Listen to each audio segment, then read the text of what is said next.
காதலை பத்தி செய்தித்தாள்ல வந்த ஒரு விஷயம் பொய்யா உண்மையா? இதையும் தாண்டி கவினோட அப்பா என்ன சொல்றாரு? நிதி வேண்டாம் நீதிதான் வேணும் அப்படின்னு சொல்றதோட அர்த்தம் என்ன அப்படி தெரிஞ்சுக்கணும்னா இந்த வீடியோ ஃபுல்லா பார்க்கணும். ஸோ வாங்க வீடியோக்குள்ள போகலாம். நான் சிவரஞ்சனி, சிகப்பு நாடாவில இருந்து. கவினோட அப்பா பாத்தீங்கன்னா ஒரு தனியார் தொலைக்காட்சியில பல பேட்டிகளை கொடுத்துக்கிட்டு இருக்காங்க. எந்த ஒரு மீடியா அங்க போனாலும் அவர் சொல்றது என்னன்னா, எங்களுக்கு காசு பணம் எல்லாம் வேணாம், எங்களுக்கு நீதி தான் வேணும் அப்படிங்கிற மாதிரி சொல்லியிருக்கிறாரு. அவரு ஆதங்கமா சொல்ற ஒரு விஷயம் என்னன்னா, இது வரைக்கும் எந்த ஒரு கலெக்டரும் சரி, எந்த ஒரு உயர் அதிகாரிகளும் எங்களை பார்க்கவே வரல.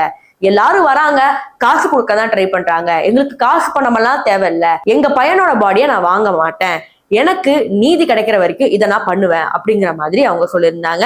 இப்ப அந்த சமுதாயத்துல இருக்கிற பல பேர் போராட்டங்களும் பண்ணிட்டு இருக்காங்க. இதெல்லாம் ஒரு பக்கம் இருக்கும்போது பாத்தீங்கன்னா, கவினோட காதலி பத்தி செய்தித்தாள்ல வெளியிட்டு இருந்தாங்க. அது தினகரன் அப்படிங்கிற மாதிரியும் சொல்றாங்க. அந்த செய்தியில பாத்தீங்கன்னா சின்னதா ஒரு பக்கத்துல இந்த மாதிரி முதற்கட்ட விசாரணையில அந்த பொண்ணு சொல்லியிருக்காம, இந்த மாதிரி எனக்கு கவின்னா யாருன்னே தெரியாது அப்படிங்கிற மாதிரி சொன்னது சமூக வலைத்தளங்கள்ல ட்ரெண்ட் ஆகி இளைஞர்கள் மத்தியில் அது எப்படி போயிடுச்சுன்னா, பொண்ணோட காதலே ஒரு பொய்யான காதல், பெண்கள்னாவே இப்படிதான் அப்படிங்கிற மாதிரி ஸ்டேட்டஸ் ஸ்டோரி இதெல்லாம் போட்டுட்டு இருந்தாங்க. அதன் பிறகு இந்த 2 நாளை விட்டுட்டு 3வது நாளா ட்ரெண்ட் ஆகும் போது என்ன பண்ணிட்டாங்கன்னா, உயரதிகாரிகள் எல்லாருமே சேர்ந்து இந்த பெண் அப்படி சொல்லவே இல்லை அப்படிங்கிற மாதிரி சொல்றாங்க. இதற்கு கவினோட தரப்புல இருந்து கேட்கும் போது என்ன சொல்றாங்கன்னா, அந்த பொண்ணு சொல்லியிருந்தாலும் சொல்லியிருக்கோம். ஏன்னு கேட்டீங்கன்னா, அந்த பெண்ணோட அப்பா அம்மா 2 பேருமே உயர் பொறுப்புல இருக்கிறவங்க. அவங்க தம்பி தான் வெட்டி கொண்டது. அவங்க தம்பி வெட்டி கொள்ளும் போது 1/2 மணி நேரத்துல போலீஸ்கிட்ட சரண்டர் ஆகி எல்லா விஷயத்தையும் சேஃப்டி பண்ணி காப்பாத்துறாங்க.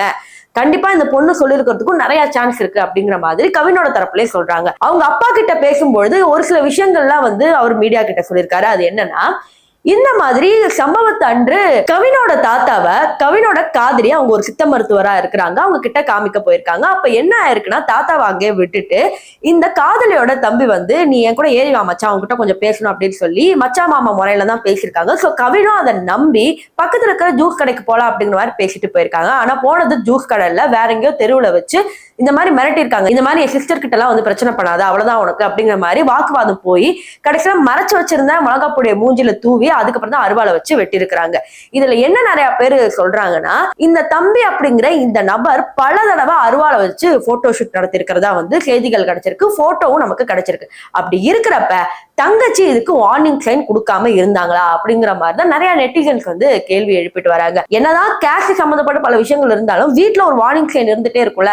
தம்பிக்காரன் அருவாளை வச்சு போட்டோ எடுக்கிறான், வெட்டிடுவேன் குத்திடுவேன் அப்படின்னு சொல்லிட்டே இருக்காங்க, நீ கொஞ்சம் உஷாரா இருடா, யாரு கூட்டாலும் போகாது, இந்த வார்த்தை கூட காதலி சொல்லலையா அப்படிங்கறத நிறைய பேர் கேட்கறாங்க. இன்னும் பல பசங்க என்ன கேட்கறாங்கன்னா, தன்னுடைய 8 வருஷம் காதலித்த ஒரு பையன் இறந்து போயிட்டான், இது வரைக்கும் அந்த பொண்ணு வெளியே அவங்க அம்மா அப்பாவை என்ன ஏதுன்னு கூட கேட்கல, அட்லீஸ்ட் காதலிச்ச அம்மா அப்பாவை கூட நிக்கணும்ல, என்ன பண்றாங்க அந்த பொண்ணு, எங்க ஒளிஞ்சுக்கிட்டு இருக்காங்க, அந்த பொண்ணுக்கும் இதுல உடந்தையா ஏதாவது பண்ணிருக்கா அப்படிங்கிற மாதிரி நிறைய பேரு கேள்வி கேட்கறாங்க.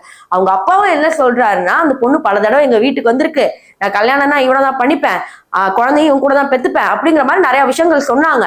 ஆனா இப்படி ஒரு விஷயம் நடக்கும் போது அன்னைக்கு கவினோட தாத்தா கூட்டு போகும்போது அந்த பொண்ணு தான் நீ என்னோட ஹாஸ்பிட்டலுக்கு வான்னு சொன்னது. எனக்கு இதுலயே ஒரு சந்தேகம் இருக்கு, அந்த பொண்ணு இருக்குமோ இல்லையோன்னு. என் பையனை வெட்டி போட்டீங்க, அந்த மாதிரி உன் பொண்ணை வெட்டி போட முடியுமா? எங்களுக்கு காசெல்லாம் வேண்டாம், எங்களுக்கு பையனோட பாடி வேண்டாம், எங்களுக்கு நீதி தான் வேணும் அப்படிங்கிற மாதிரி கேட்கறாங்க. சோ இந்த கேஸ்ல பாத்தீங்கன்னா விசாரணை நடந்துகிட்டே தான் இருக்கு, முடிச்சுக்கள் ஒவ்வொன்றாக அவிழ்க்கப்படும் அப்படிங்கிற மாதிரி சொல்றாங்க. ஆனா கவினோட அப்பா சொன்னது என்னன்னா, இதற்கு முழுக்க முழுக்க தமிழக அரசு தான் காரணம். காவல்துறை இப்படி ஒரு வேலை பண்ணிக்கிட்டு இருக்காங்கன்னா தமிழக அரசுக்கு தெரியாம இருக்குமா? எப்படி குழப்பன ஒரு 1/2 மணி நேரத்துல சரண்டர் ஆகி அப்படி என்ன சேஃப்டி பண்ணணும்? அப்ப இதுக்கு பின்னாடி என்ன இருக்கு? ஏன் இன்னும் பொண்ணு வெளியே வரல? இது போன்ற அடுக்கடுக்கான கேள்விகள் அவங்க அப்பாவும் வச்சுக்கிட்டே தான் இருக்கிறாரு. இதுக்கப்புறம் என்ன நடக்க போகுது அப்படிங்கறத பொறுத்து தான் பார்க்கணும். மேலும் இந்த மாதிரியான செய்திகளை உடனுக்குடன் தெரிந்து கொள்ள சிகப்பு நாடா யூடியூப் சேனலை சப்ஸ்கிரைப் பண்ணிக்கோங்க.